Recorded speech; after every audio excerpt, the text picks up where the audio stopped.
Hello, welcome. Welcome back to the cabin.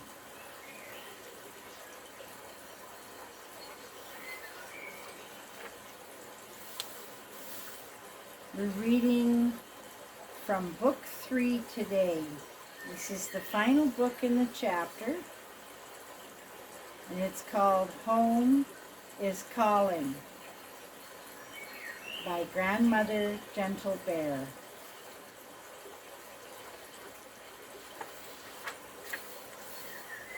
I'm going to close that window a bit. We had rain, so the creek is up high again and it's loud.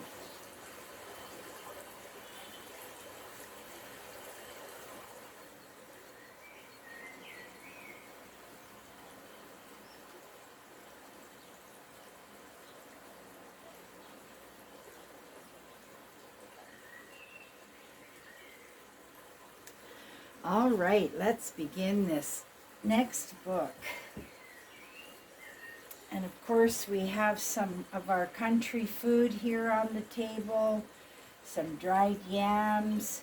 We've got deer jerky, moose jerky, currants, some cranberries.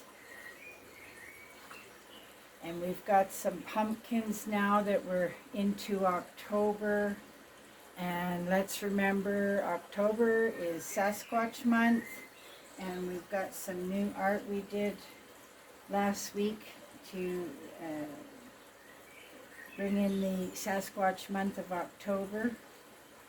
And it coincides with our new book, Book 3, Home is Calling by Grandmother Gentle Bear. And before we start, we did a cleanse already, and we're going to have some tea.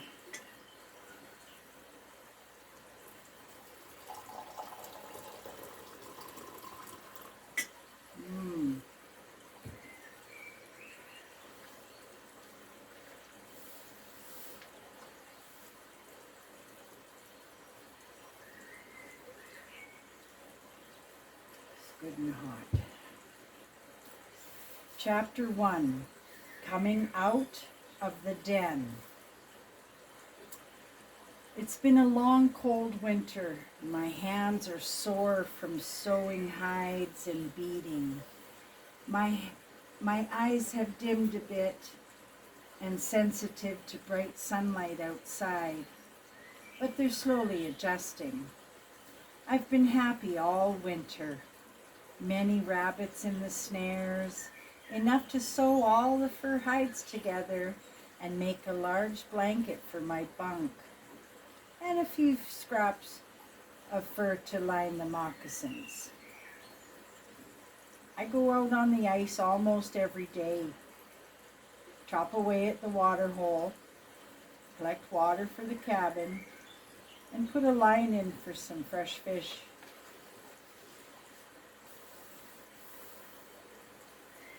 The smoked and dry fish have held out and kept me alive, but it's nice to have fresh fish over the fire, and of course fish soup. Your teeth get sore from the jerky. It's a lot of hard chewing, so I cut it up, either the deer meat or the moose jerky, and I make soup too. It's important to have dried stored greens, or your teeth might loosen or even fall out. So warm soup is a healthy way to get everything that your body needs. It's been a restful winter in the warm cabin. Some of the animals have stayed all winter too. It wasn't so much the loneliness. I have the birds and animals. I miss conversation with the people I love. I'll consider my return to the village later in the summer. The bright sunlight is warm on my face and the air has a fresh, rainy smell. Even the bird songs are happier and brighter, and spring is on its way. I'll plan a hike to higher ground to get a good look around, but there's still a lot of snow.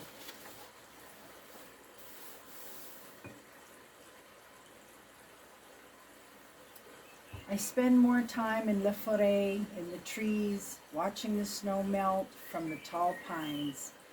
The ice is just breaking and cracking with a bit of water flow and open water. This is when you don't go on the ice, no matter what. It's exciting to watch the ice heaving and rolling and crashing into each other. Soon the ice will be gone, and I'll be fishing with a net and fresh fish to restock the smoker. My little friend the limping fox has remained around camp, and he's warned off any bears that came near camp a few times over the winter. He's an old bear, probably an ancestor, checking to see how well I made the cold. He's not afraid of the crippled fox. He just tolerates him and is annoyed by the fox screams and doesn't hang around too close or for too long. You could hear the jay outside squawking. Then Fox limps around like he was tougher than the old bear. It's a funny sight to see. Many winter birds kept me company, and I couldn't help but give them dry crumbs from old hard bannock. And they sang and chirped and kept me feeling happy instead of sad and lonely.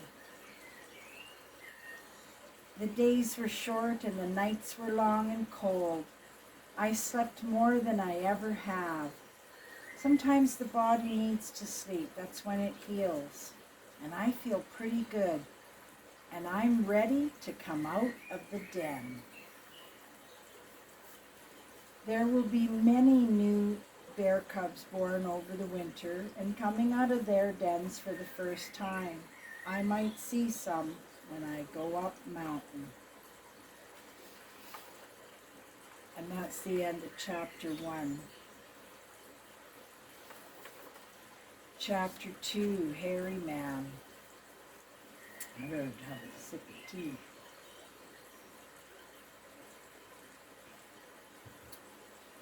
A hot flask of tea and a few bites to eat for a long, long trail. I'm ready with my pack to head up the mountain to have a look around, but not too high.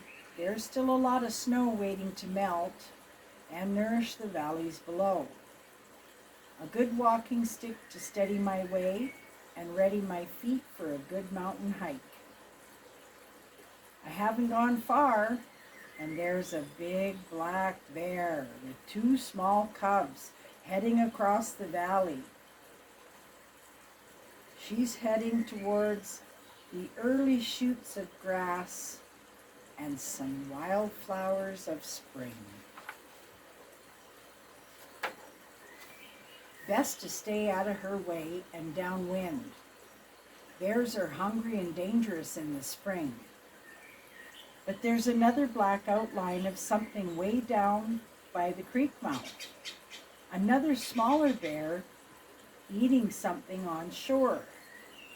I turn to see where the cubs are, following Mother Bear deep into the valley, and look back to the creek, and the smaller bear is gone. I need to head back to camp. I've seen all I need to see for now, and I see that spring is almost here.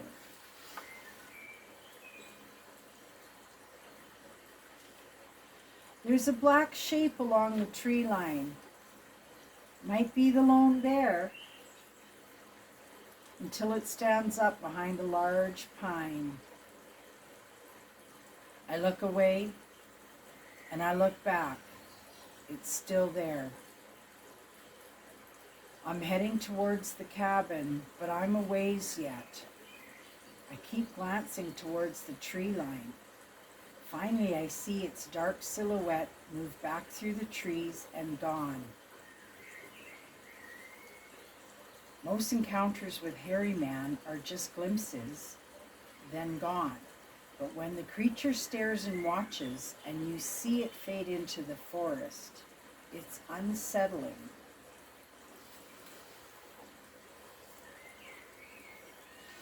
We've always known of the hairy man of the wilds, the woods, the forest.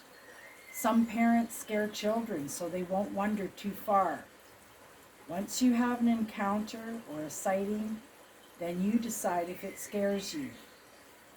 I know you'll never forget it. You'll replay it over and over in your head, slowly filling in details that you remember. What time of day? How long was the encounter? What did you see? Where was it? What color was the fur? How tall? And footprints. Yes, footprints. And the sounds. Low howls and grunts. Long, low, that gets the higher pitch. Then back down. Blood curdling. Screams and crying shrieks. Not like a cougar. Cougars have more like a cat scream. These were something else altogether. Sometimes they almost sound like words or a language of some sort. It's unknown to us. It's frightening. And it echoes through the valley. Makes the hair on the back of my neck stand up.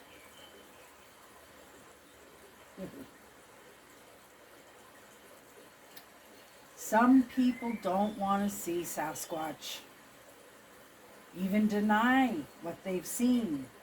Block it out if they can. Those are the people that have a hard time away from the village. They no longer want to go into the forest. They are afraid. Not all encounters are off in the distance along the tree line. Some are close up and personal, scary, unforgettable, and unnerving. Whatever your encounter, they are out there in the forest, usually watching us.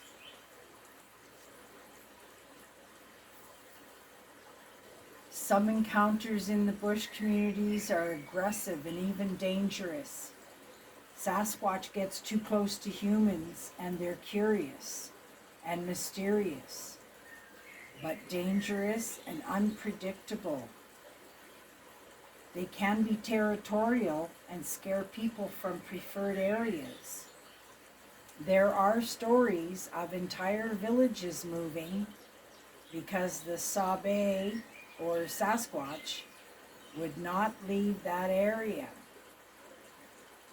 Others choose to live in the high mountains and are rarely ever seen, just their footprints. I'll be watching in the tree line and along the lake.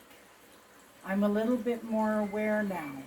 I might not be safe here in the little green valley, and will think about returning to my home village near the ocean. Well, that's the end of chapter 2, and we're going to stop there for today. That's pretty exciting and scary at the same time to have that kind of an encounter so close to her camp. So we'll find out in the next chapters what happens.